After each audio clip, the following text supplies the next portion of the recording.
Bonjour à toi, âme curieuse qui m'écoute aujourd'hui. Bienvenue à Maman m'a dit, ton rendez-vous qui réveille ta spiritualité en douceur et qui active ton intuition. Dans ce podcast, les histoires ne sont pas que des contes. Elles sont des miroirs colorés pour nos propres voyages intérieurs. Et aujourd'hui, je t'invite dans un monde où l'imaginaire touche notre réalité, dans un monde de couleurs qui parle plus fort que les mots. L'épisode s'appelle « Les larmes dorées de Monsieur Rouge ». C'est une histoire sur la comparaison, ce piège doux qui nous fait oublier nos propres éclats. Alors, installe-toi confortablement, ferme les yeux si tu le veux et laisse-toi emporter.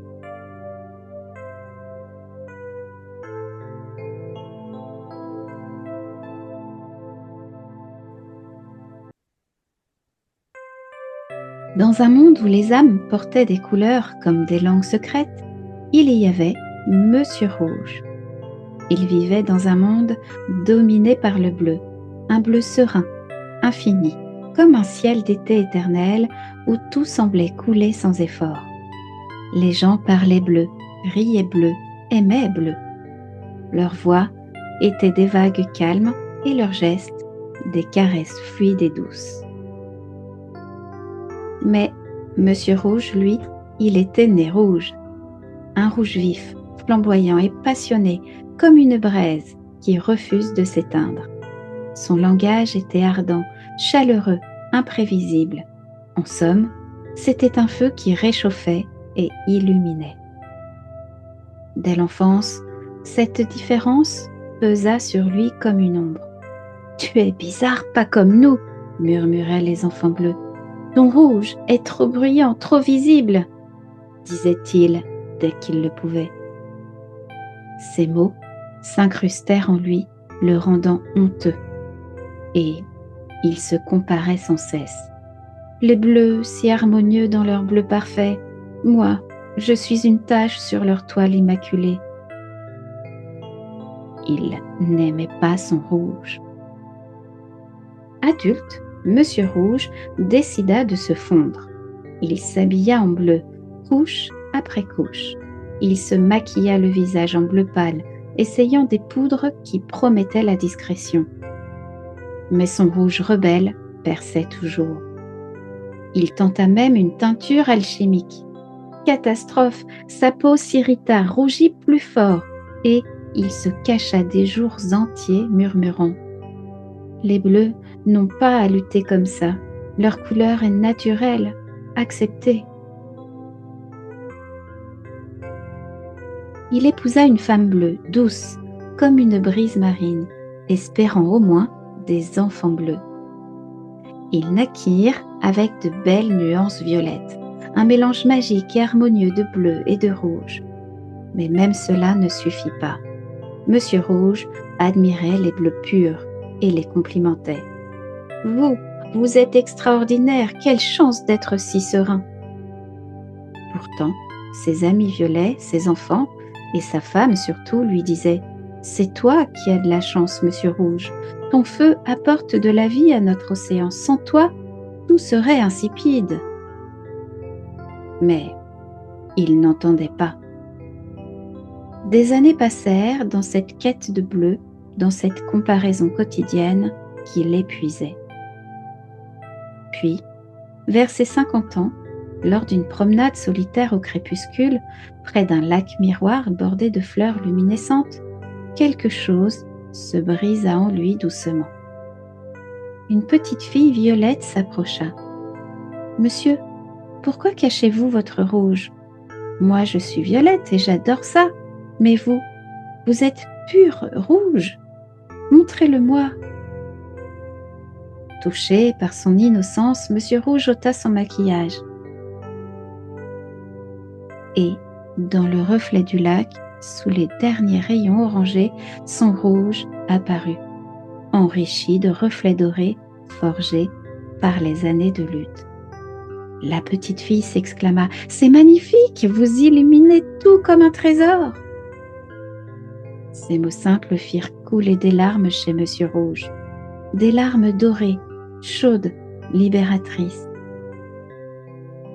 Pour la première fois, il vit sa beauté unique.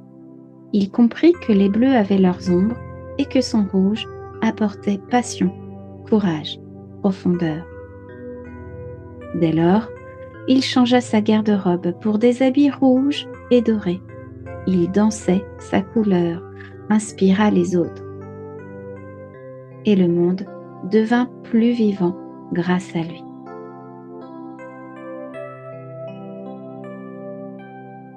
Cette histoire de Monsieur Rouge, c'est la nôtre, n'est-ce pas? La comparaison est un voleur silencieux. Elle nous fait envier la couleur des autres en oubliant que la leur cache aussi des luttes. Personne n'est uniforme. Chacun porte une essence unique qui enrichit le tout. La morale de cette histoire est que s'accepter n'est pas de l'égoïsme. C'est un acte d'amour pour le monde. Ton rouge, ta passion, ta sensibilité, ta différence n'est pas un défaut à corriger, mais un cadeau à offrir. Les larmes dorées de Monsieur Rouge symbolisent cela. Ce qui naît de la douleur, quand on l'accueille, devient or, sagesse, résilience et éclat. Pour cheminer vers cela, je te propose le rituel que j'appelle le miroir du crépuscule. C'est une pratique simple mais transformante, inspirée de l'éveil de Monsieur Rouge. Tu peux imaginer ce rituel comme une porte secrète vers ton propre trésor intérieur. Ce n'est pas un exercice rapide pour cocher une case, mais une pratique douce et profonde qui va t'inviter à une réflexion sur ton unicité.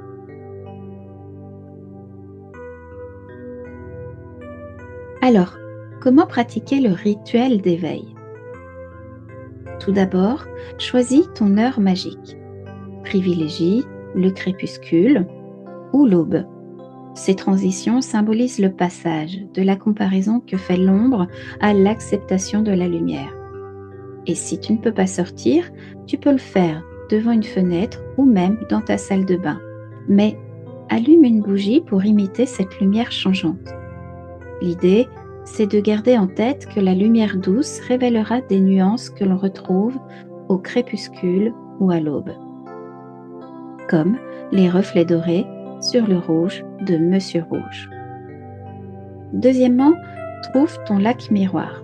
Idéalement, c'est un endroit avec de l'eau, un lac, une rivière, une fontaine ou même une flaque après la pluie, parce que l'eau reflète sans juger, elle amplifie et adoucit. À défaut, utilise un vrai miroir, mais place-le près d'une source de lumière naturelle. Assieds-toi confortablement, tranquillement, et respire profondément 3 fois, en imaginant que tu inspires la paix du monde et que tu expires les murmures de comparaison.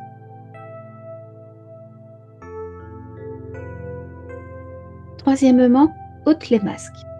Comme Monsieur Rouge qui enlève son maquillage bleu devant la petite fille Violette, enlève symboliquement tes couches bleues.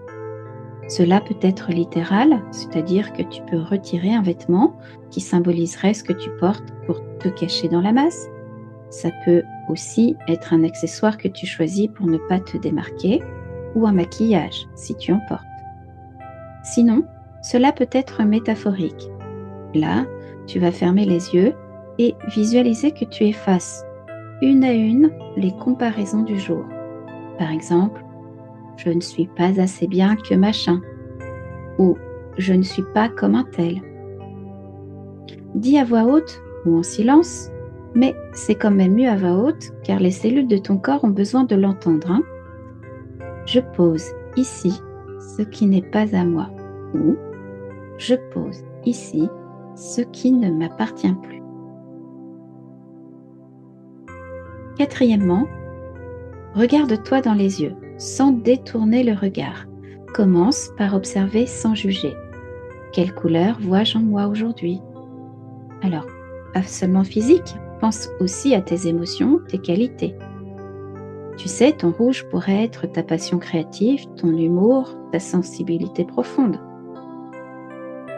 Puis, pose ces questions lentement en laissant le silence répondre. Qu'est-ce que j'envie chez les bleus? Et si cela révélait un trésor caché en moi? Quel reflet doré ai-je gagné cette année? Qu'est-ce que mon unicité apporte au monde, même si elle semble trop ou pas assez?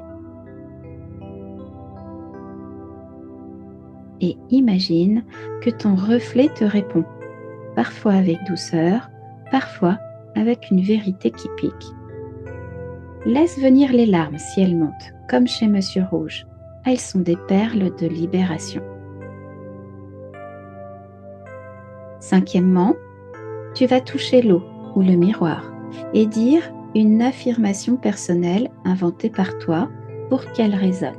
Par exemple, je suis, tu dis ton prénom ou une qualité unique, et mes reflets dorés illuminent le monde à ma façon.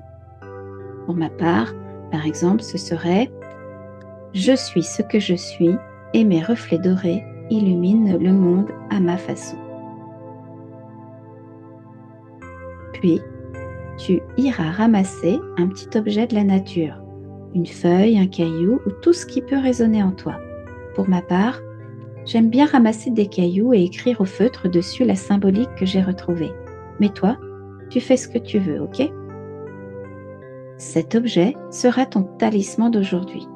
Il portera l'énergie de cet instant.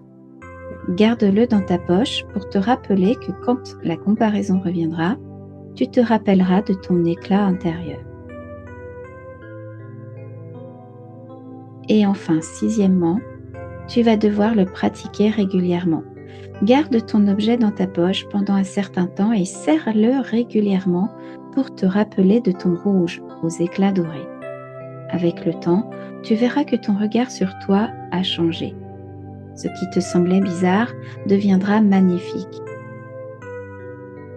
Et parfois, un enfant violet apparaîtra dans ta vie. Il te fera un compliment inattendu, un signe pour confirmer ton éveil.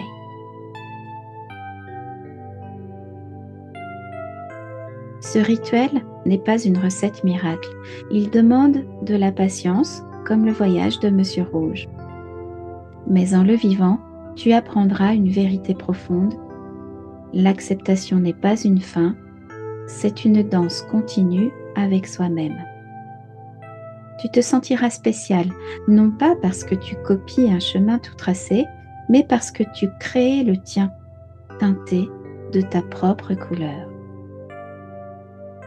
En le pratiquant, tu inviteras tes propres larmes dorées, celles qui lavent les comparaisons et qui révèlent ton trésor.